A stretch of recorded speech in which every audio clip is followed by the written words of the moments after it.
संघटनेच्या अभावामुळे देश कमकुवत होता.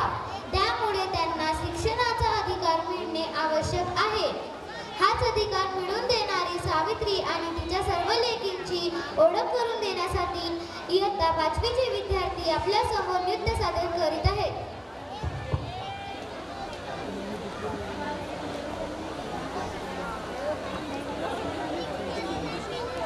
स्वतंत्रता के बाद भारतीय नारी की स्थिति में क्रांतिकारी बदलाव आया. आज की नारी राजनीतिक, सामाजिक, आर्थिक सभी क्षेत्रों में आगे बढ़ रही है. पर इन सब की शुरुआत कब हुई? ये कहानी है 19वीं सदी की, जहां भारत देश कई सामाजिक कृत्य जैसे विधवाओं का शोषण, बाल विवाह, देवदासी, सती जैसी प्रथाओं में जकड़ा हुआ था. पुरुष प्रधान संस्कृति में स्त्री का पढ़ना मानो अभिशाप था. ऐसे में क्या होगा स्त्री का भविष्य? क्या होगी स्त्री की दशा? वो एक स्त्री ही समझ सकती थी.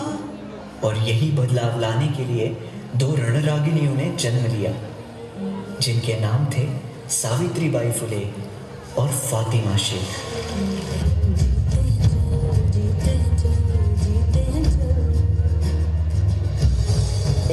कहाँ जा रही है? पाठशाला. औरत जात को पढ़ने का कोई अधिकार नहीं है. खबरदार घर के बाहर कदम रखा दो.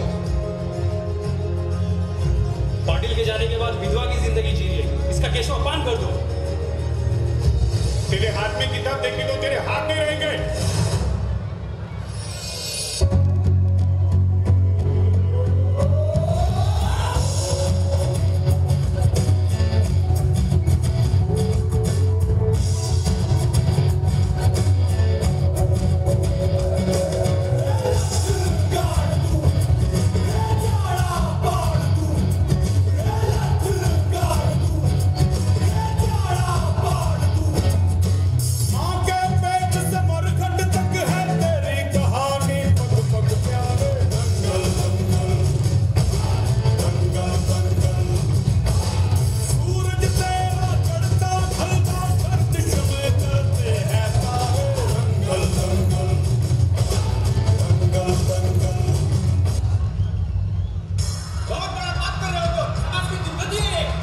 को पढ़ने का कोई अधिकार नहीं है.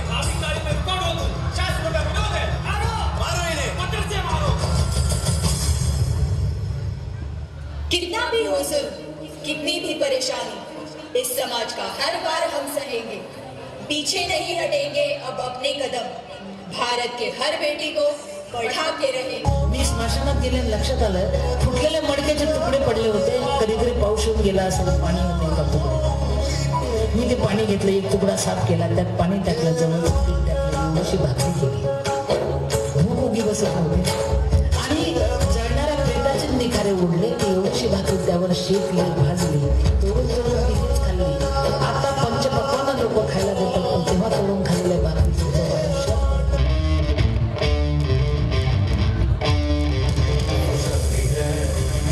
शक्ति है, वो शक्ति है, वो शक्ति है, वो शक्ति है, वो शक्ति है, वो शक्ति है.